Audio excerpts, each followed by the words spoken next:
먼저 북중 정상회담 내용부터 짚어보겠습니다. 평양 시민 25만 명이 거리에 나올 정도로 북한이 대대적인 환영을 했는데요. 어떤 얘기를 주고받았을까요? 먼저 시진핑 주석의 북한 방문 영상 구성부터 먼저 보시겠습니다.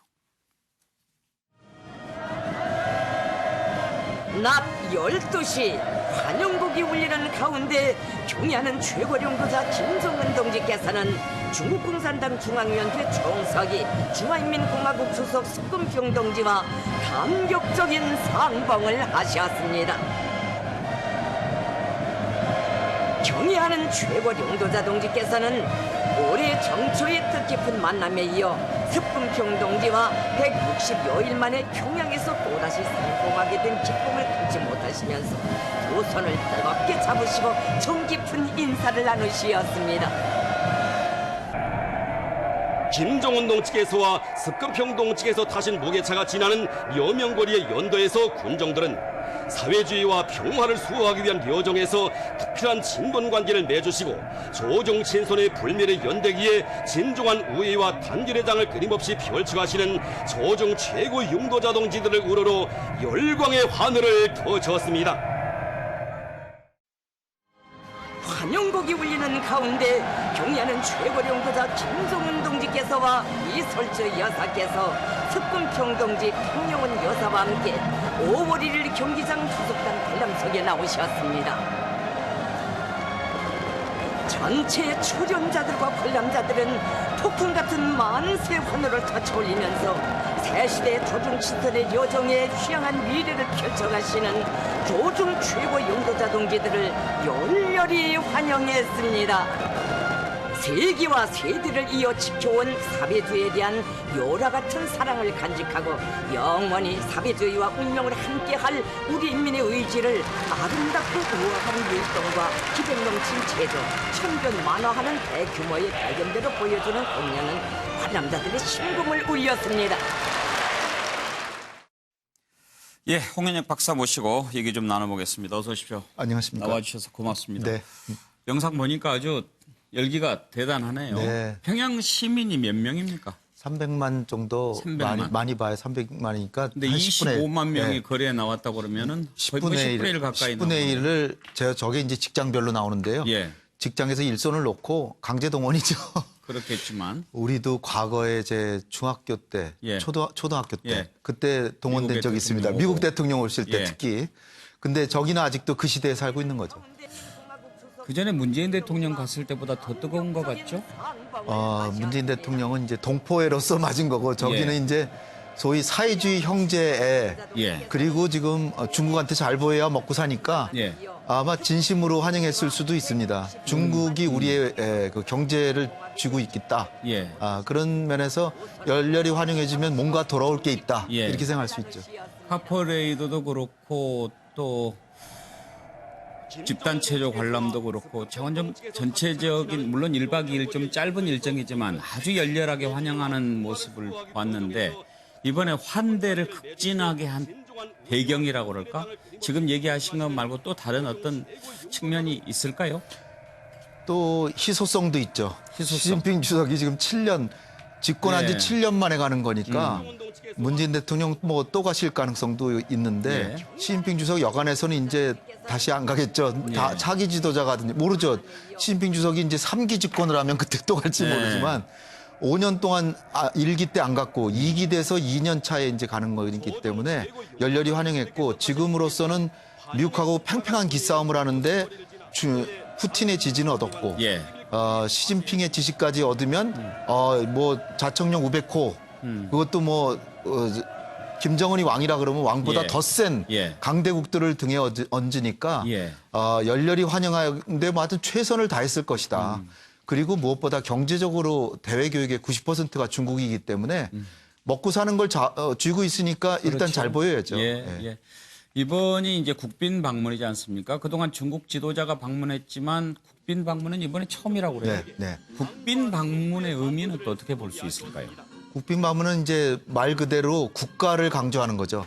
그동안은 당대당, 노동당과 중국 공산당 간의 친구 당을 방문하는 그런 그러니까 당의 서기장 주석으로서 이제 방문한 거고 그러나 요번에는 국빈 방문이라는 건 중국의 국가 원수가 북한의 국가 원수를 만나러 간다. 물론 뭐 내막에서는 당대당의 교류도 하지만 그러나 중국말로는 국사 방문이라고 해서 하는데 1박 2일이라는 건 사실 그동안에 중국의 최고 지도자가 최소한 3일씩 갔거든요. 예. 지금 1박 2일은 처음이라고 제가 알고 있습니다. 그러니까 오히려 더 격을 높여서 최대한의 예우를 해서 뭔가 요번에 그동안에 안 좋았던 관계를 일소한다. 예. 그래서 북중 관계를 한 번에 그냥 최고도로 올린다기 위해서 국빈 방문한 게 아닌가 싶습니다. 예우 차원에서 국빈 방문이기도 하지만 북한 입장에서 보면 또 정상국가로 네. 자리매김하는 그런 차원에서 국빈 방문일 수도 있겠군요. 그렇죠. 북한이 국제사에서 국가로 제대로 대우 못 받는데 예. 시진핑을 국가 원수로 대우함으로써 북한도 자기들도 국가다. 예, 그렇죠. 이렇게 보여집니다. 그런데 이제 국빈 방문이고 정상회담 하지 않았습니까? 그러면 대체로 우리 같은 경우에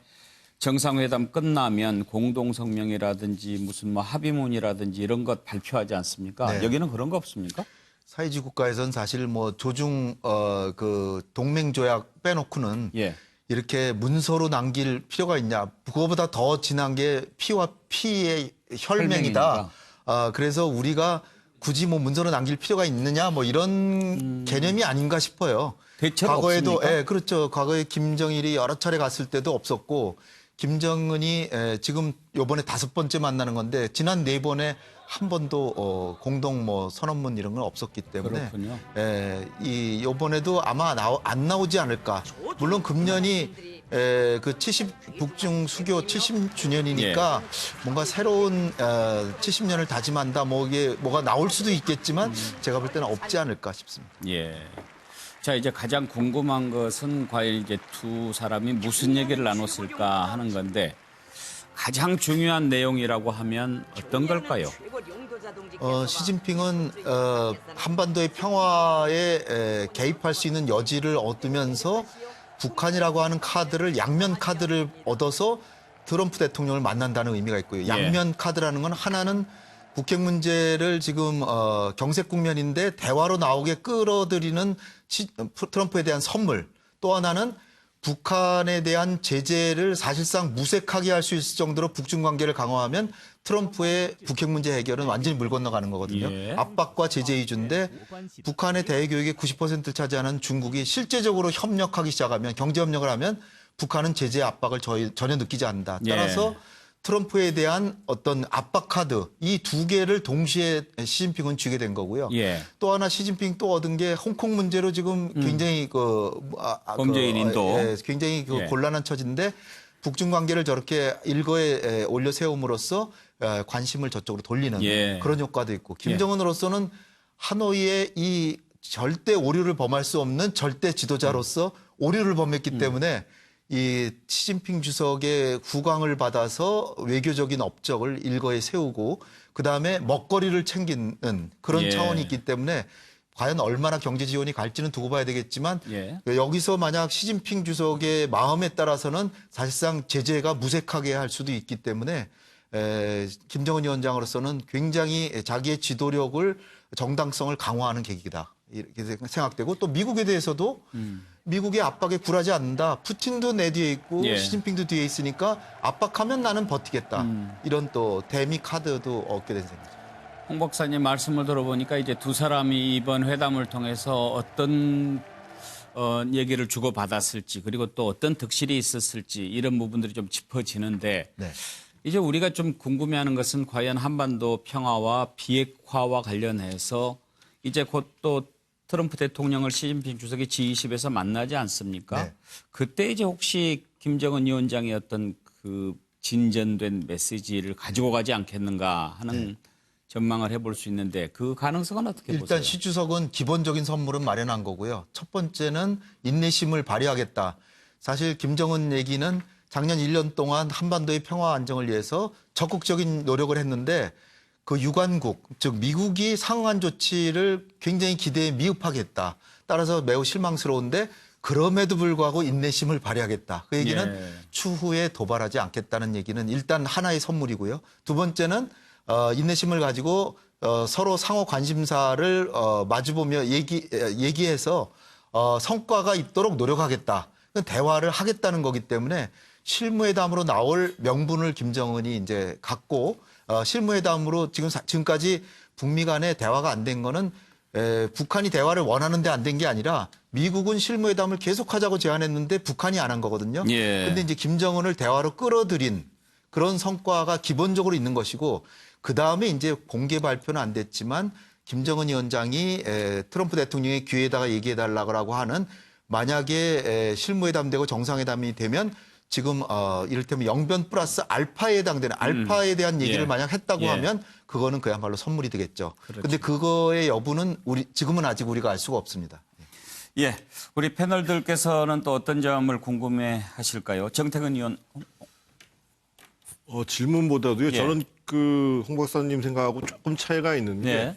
결국 우리 입장에서 보면 과연 지금 시진핑의 국빈 방문이라는 것이 북과 미국 간의 대화에 있어서 뭔가 도움되는 역할이 있었겠느냐. 근데 제 추측으로 봐서는 없었을 가능성이 지금 크다고 느껴지는 거거든요. 왜 그러냐면 시진핑이 평양에 들어가기 전날 트럼프하고 통화를 했습니다. 그래서 예. 트럼프가 매우 훌륭한 통화였다고 얘기를 하고 그 이후에 평양에 들어간 이후에 관련해 가지고는 트럼프가 전혀 언급을 하지 않고 있습니다. 그리고 그 사이에 무슨 일이 벌어졌었냐면 미국에서 인신매매 실태 보고서가 발표됐는데 거기에 이제 최악의 인신매매 국가로 지정이 되고 해마다 그렇게 됐죠. 동시에 지금 이제 러시아 금융회사가 북한과의 거래를 했다고 예. 해서 제재를 하는 상태입니다. 그래서 결국은 그리고 조금 전에 말씀하신 것처럼 지금 북한 쪽에서는 계속 실무 협상과 관련해서는 묵묵부답이에요.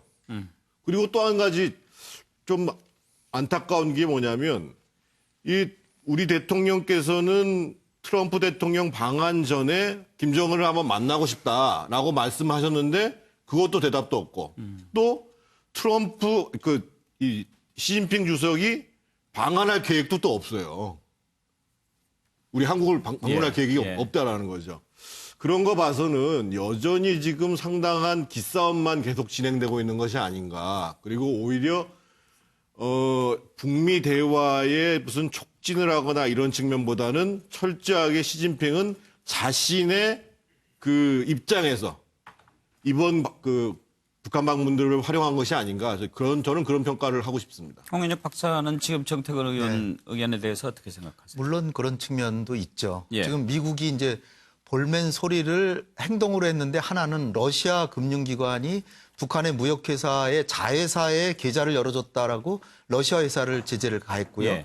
근데 그건 이제 간접적인 경고죠. 근데 중국 회사가 아니고 러시아 회사를 제재했고 또 하나는 말씀하신 것처럼 인신매매 실태 보고서를 했는데 매년 하는 건데 사실 그 인신매매 실태 보고서의 C급으로 이제 북한을 분류했는데 C급에 분류된 나라가 중국도 들어있고 러시아도 들어있고 예. 사우디아라비아도 들어있고 쿠바도 들어있고 21개 나라라고 그럽니다. 그러니까 이 북한을 겨냥해서 일부러 요구를 한 건 아니고 매년 하는데 작년과 마찬가지로 같이 C급이다. 중국이나 러시아도 C급이거든요. 발표한 시점도 시점이었습니까? 시점은 아마 요거에 맞춰서 했을 수는 있겠으나 그렇다고 해서 이것이 무슨 일종의 간접 경고이지 큰 영향은 없다. 근데 사실 이 시대의 초강대국인 미국이 초강대국은 사실 나머지 나라들에 대해서 초강대국으로서 이를테면 달러를 기축통화를 유지해서 어마어마한 이득을 갖고 있고 전 세계 자기의 어떤 영향력과 또 IMF, IBRD를 이끌면서 엄청난 이득을 초강대국으로 누리고 있는데 예. 너무 압박과 제재, 군사적으로만 세계를 지금 다스리려고 해서 전 세계에서 미국이 지금 인기 있는 미국을 좋아하는 나라가 한 나라도 없습니다. 제 장담컨대. 미국을 실제로 좋아하는 나라가 과연 어딘가. 아베도 아마 속으로는 끙끙 앓고 있을 거라고 보는데 제가 대한민국의 유일한 동맹국으로서의 미국이 지금 경제적으로 볼 때 북한의 600배나 힘이 센데 600분의 1 안 된 나라가 미국의 사활을 건드릴 정도로 대륙간 탄도탄을 개발하고 해서 골치 아프다 그러면서 계속 압박과 제재의 일변도로 정책을 한다고 하는 거는 매우 옹졸한 미국이다. 참 너무 안타깝습니다. 그래서 미국이 이럴 때는 시진핑 주석 대화 잘해보쇼. 우리도 북한에게 포용해서 북한에게 기회를 주고 이번 기회에 북핵 문제 해결하려고 그러는데 지금 지난 2월 달에 안 됐지만 우리도 활짝 문을 열어놓고 하겠다. 이런 미국을 보고 싶은데 그래서 최근에 이제 우리 정부 내부에서 이제 세미나하고 그럴 때도 정부에서 지금 나오는 목소리가 우리 정부도 좀 더 미국에 싫은 소리도 해가면서 미국이 좀 더 포용적으로 나오도록 해야 된다. 이런 얘기를 해야 돼. 그렇지 않으면 자칫 지금 정 의원님 걱정하시는 것처럼 자칫하면은 한반도의 중재자 역할을 중국한테 뺏길 가능성도 있어요. 그 물론 뺏기지는 않겠지만 우리가 지금 북한한테 지금 무시당하고 이러는 게 미국한테 할 얘기를 안 하니까 북한이 무시하는 거거든요. 자, 논점이 조금씩 넓어져 버린 느낌입니다. 일단 북중 정상회담 내용과 관련해서 한번 의견을 좀 모아보고 그리고 또 조금 확장할 부분이 있으면 확장하도록 하지요. 자, 차지원 교수께서는 어떤 점? 예, 저는 뭐 지금 북한과 중국 입장에서 서로 다 뭐 득이 된 그런 이 정상회담이 아니었을까 생각이 듭니다. 예.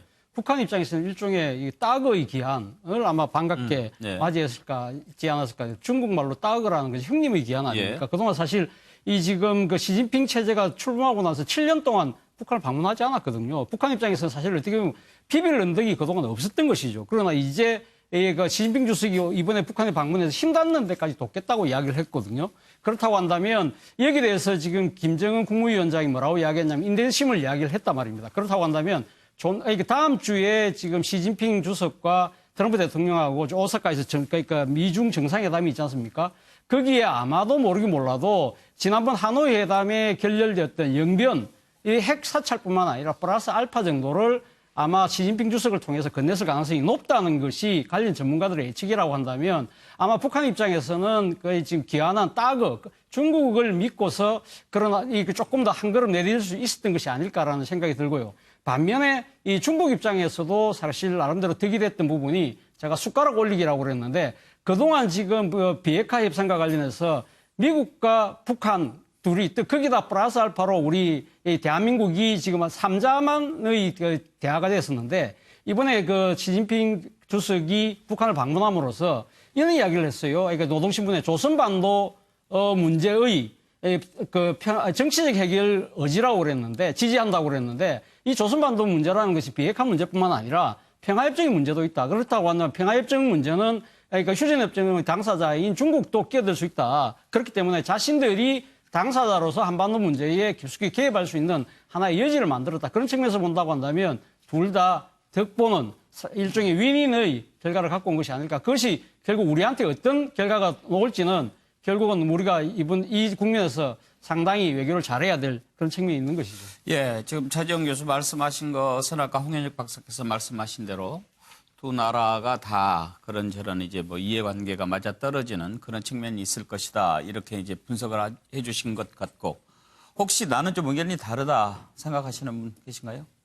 저는 우려스러운 것이요. 예. 지금 이제 중국과 북한과 미국의 이해관계가 어떻게 보면 일치하는 면이 있을 수 있어요. 그래서 중국이 평화협정이나 이런 걸 통해서 영향력을 확대하고 미국은 그걸 양보하면서 자국의 안보를 확보하는 대선 전에 이렇게 되면 사실 우리나라 입장에서는 둘 다 잃는 거거든요. 그래서 그러니까 동북아에서 미국을 어떤 우산으로서 쓸 수 있는 이런 환경도 잃고 비핵화도 잃고 하기 때문에 이런 지경이 다가오는 것이 가장 우려스러운데 사실 이런 상황이 올 수 있는지요? 사실 궁금해요. 예, 홍 박사님 한번. 네. 예. 지금 하노이에서 이게 결렬된 것이 사실은 그 싱가포르 정신이라고 하는 건 싱가포르 합의가 잘 됐다고 이제 어느 정도는 그 기본적인 북핵 문제 해결 구도를 만든 거 아니에요? 근데 그 싱가포르 합의의 핵심은 북핵 문제는 단번에 빅딜로는 해결이 안 되고 스몰 딜을 단계적으로 해서 나아가는 거를 미국 지도자로서는 처음으로 인정한 겁니다. 그런데 갑자기 하노이 정상회담에서 갑자기 빅딜을 들고 나왔어요. 그러니까 제가 볼 때는 하노이 정상회담을 보는 시각이 다양하겠지만 미국이 낮은 수준의 소위 스몰 딜로 1단계 나가기로 합의를 해놓고 갑자기 빅딜로 1, 2, 3단계를 한 번에 하자 그래서 깨졌거든요.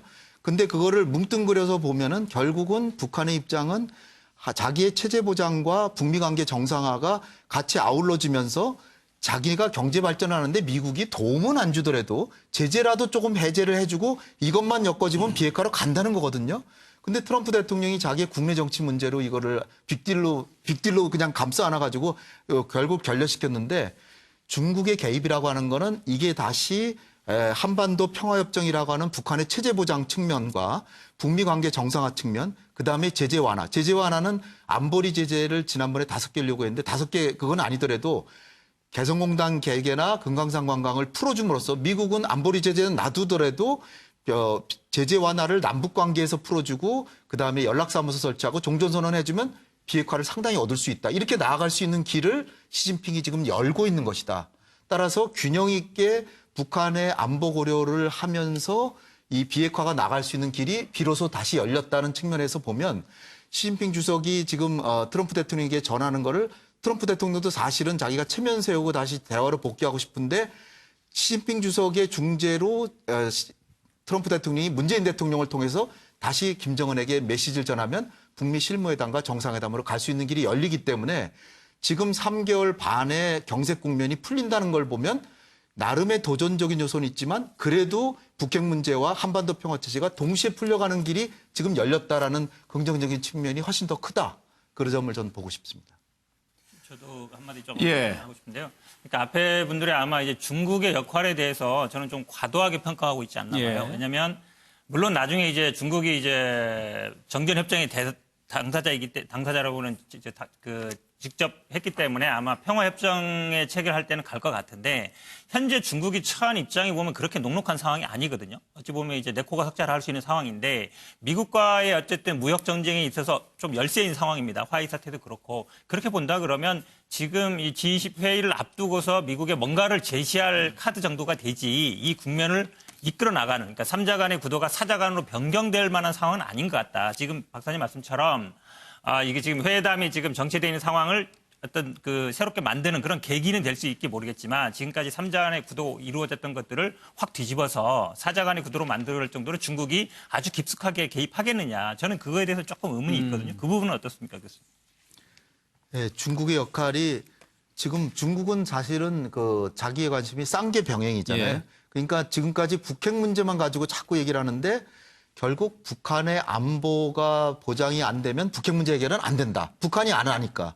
따라서 중국이 바라는 한반도 평화체제 협상이라고 하는 4자 협상, 남북미중 4자 협상과 그다음에 북핵 문제 북미 협상이 동시병행으로 가는 이런 양축 체제로 해서 나아갈 수 있는 길이 지금 열린 것이다. 예. 물론 정세현 전 장관님 같은 경우에는 이게 남북미 3자도 지금 쉽지 않은데 예. 4자가 되면 더 어렵지 않겠냐 예. 그러시는데 그 4자가 중국이 하는 역할이 결정적인 역할이 아니라 한반도의 평화체제와 북미 관계 정상화라고 하는 북한의 안보 고려 그리고 기본적으로 이번에 시진핑 주석이 얘기한 것처럼 비핵화와 북한의 발전에 대한 우려. 그러니까 발전을 하려는데 제재를 가하니까 어떻게 발전을 하겠습니까? 따라서 중국의 역할이라는 건 제재를 좀 완화하고 그다음에 북한의 안보만 고려해주면 비핵화 안 된다. 그러니까 트럼프 대통령에게 이걸 전해서 트럼프 대통령도 실무자에게 스티브 비건이 이제 다음 주 초에 예. 서울에 오거든요.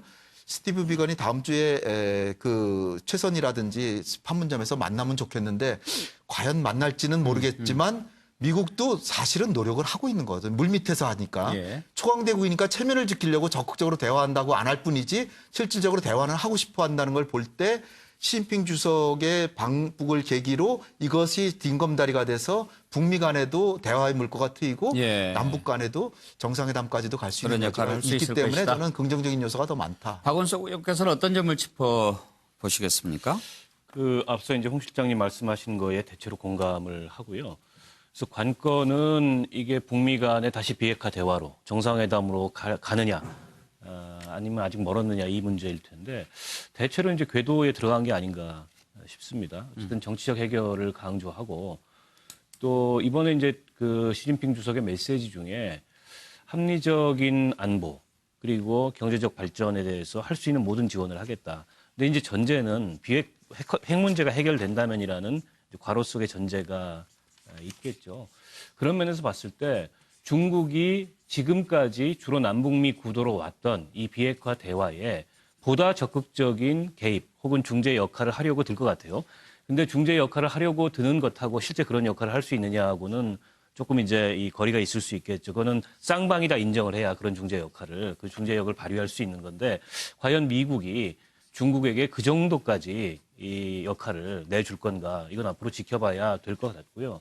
좀 전에 이제 스티브 비건 그 방한 말씀을 하셨는데 저 북중 정상회담과 거의 비슷한 시기에 스티브 비건이 낸 메시지를 보면 기존까지 어쨌든 이 하노이 회담 이후에 경직된 국면에서 그런 얘기를 한 번도 안 했는데 동시병행, 동시 해결을 얘기를 했습니다. 무슨 말이냐면 비핵화와 그다음에 제재 완화에 동시적인 이 해결을 위한 접근이 필요하다. 이런 메시지를 냈기 때문에 조금 미국에서도 기류가 달라지고 있는 게 아닌가. 그래서 저는 북미 대화와 정상회담으로 가는 이 궤도에 들어섰다. 큰 틀에서 봤을 때 그렇게 생각을 합니다.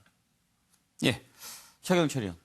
저는 홍 박사님께서는 아까 미국이 좀 마음을 열어야 된다 이렇게 말씀하셨는데 저는 북한과 중국이 이렇게 만남으로써 미국이 더 마음을 열기에 힘들어진 상황이 아닌가. 결국 북한과 중국이 더욱더 밀착하는 모습을 보임으로써 결국 미국은 한국과 더 동맹관계를 긴밀히 하면서 더 힘을 추구해야 되겠다는, 중국과 북한이 만나서 새로운 동맹을 통해서 힘을 투사하는 그러한 구조를 새롭게 깨어야 되겠다는 이러한 판단을 할 것이 아닌가. 결국에는 북중 한미 동맹관계가 좀 더 결속되면서 두 판세가 새로이 그 치열한 경쟁과 힘의 투사를 하는 그런 현실주의적 시각을 더욱더 가져야 하는 한반도가 되지 않을까. 그렇다면 결국 그 한반도 비핵화, 북한의 비핵화 협상은 점점 더 꼬이지 않을까. 저는 이런 좀 비관적인 협상을 갖고요. 결국 북한이 중국과 저렇게 만난 것은, 북한이 불안해하는 것은 미국과의 대화를 통해서 해결하기보다는 결국 중국이라는 뒷배를 통해서, 이를 통해서 힘을 가져서 해결하려는 생각을 갖고 있는 것이 아닌가. 그래서 한반도 정세가 좀 더 불안해졌다고 저는 봅니다. 그래서 우리가 여기에 대해서, 북한에 대해서 너무 긍정적인 생각을 갖기보다는 제재에 대해서 좀 더 면밀히 조정을 하고 그 제재를 풀어주기까지에는 좀 더 면밀한 검토가 필요하다. 저는 이렇게 봅니다. 그런데 사실 비핵화 협상에서 맨 처음에 이제 뭐 북미 간의 직접 대화 탄력을 받기는 했지만 중국을 빼고 북한이 무슨 결정을 하기는 쉽지가 않지요. 사실 그렇다고 해서 북중 관계는 동맹이지만 북한에 중국군이 한 명도 없고요. 예. 우리는 한국에 28,500명의 미군이 있잖아요. 예. 그러니까 북한은 상당히 자주적인 나라라고 하고 있고, 단지 경제적으로는 남북 경협이 안 되니까 북한의 대외 교육의 90%가 중국에 하고 있습니다. 이건 우리 정부가 국가 전략에서 크게 좀 반성해야 될 부분이고요. 예. 북한이 우리를 존중하지 않는 것은 남북 간의, 북중 간의 교육처럼 그렇게 교육이 되고 있으면 절대로 북한이 우리한테 이렇게 함부로 무시하는 태도를 못하죠. 제가 미국이 조금 더 태도를 바꿔야 된다고 하는 거는, 지금 경제적으로 볼 때 북한의 GDP가 미국의 600분의 1입니다. 60분의 1도 아니고 600분의 1. 그런데 미국에 대륙간 탄도탄을 보낼 수 있다라고 해서 미국은 굉장히 이거를 문제시하고 있는데, 미국이 조금만 신경을 써서 조금만 기회를 주면 600분의 1밖에 안 된 나라가 문제를 일으키는 걸 완전히 없애버리는 거거든요. 북한이 핵만 없어 보세요. 전 세계에서 정말 아무도 거들떠보지 않는 152권의 세계 152권대의 제3세계 국가에 불과합니다. 예. 그런데 미국이 성의를 안 보이기 때문에 이게 안 되는 거거든요. 제가 보기에는. 자, 지금 이제 전체적인 분위기가 과연 이제 비핵화 협상 과정에 중국이 이렇게 깊이 들어온 게 과연 얼마나 도움이 되겠느냐, 아니면 걸림돌이 되겠느냐 하는 쪽으로 지금 모아진 것 같은데, 정태근 의원도 그런 관련 질문이신가요? 질문보다 또 예. 다른 측면을 하나 고려해야 될 예. 것이요. 제가 미국에 있는 친구들하고 통화를 해보니까 지금 미국에서는 지금 곧 이란과 미국이 전쟁을 할 것 같다라는 네. 것들이 아주 지배적인 분위기고, 거기에 특히 이제 이란이 지금 미국의 무인 정찰기를 공격을 했어요. 예. 그래서 트럼프가 처음에 확전 지시를 했다가 철회를 해버렸거든요. 그래서 우리가 기대하는 것만큼 지금 북미 간의 대화가 굉장히 절박한 과제로서 미국에서 밀어붙일 수 있는 상황은 아니다라는 점들은 좀 염두에 둬야 되지 않겠나 싶습니다.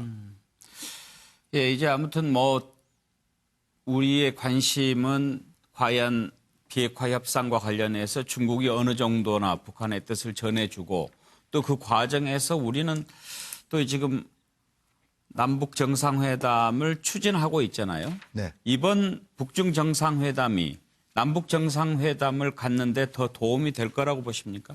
저는 도움이 된다라고 보고요. 예.